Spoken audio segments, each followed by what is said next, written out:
پھر حضور نے کیا فرمایا؟ اللہ نے تو یہ فرمایا کہ میرا مومنوں پر احسان ہے کہ میں نے انہیں رسول عطا کیا۔ تو رسول پاک کیا فرماتے ہیں؟ رسول پاک فرماتے ہیں لا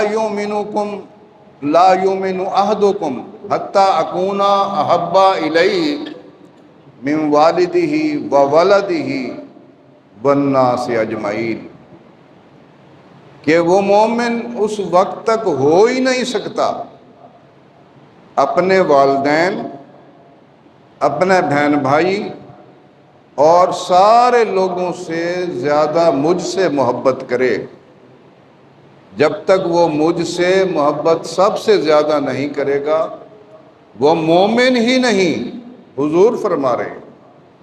تو اس سے تو یہ ثابت ہوا کہ حضور کا میلاد منانا، حضور کی خوشی منانا، حضور کی آمد کا جشن منانا مومن پر واجب ہے۔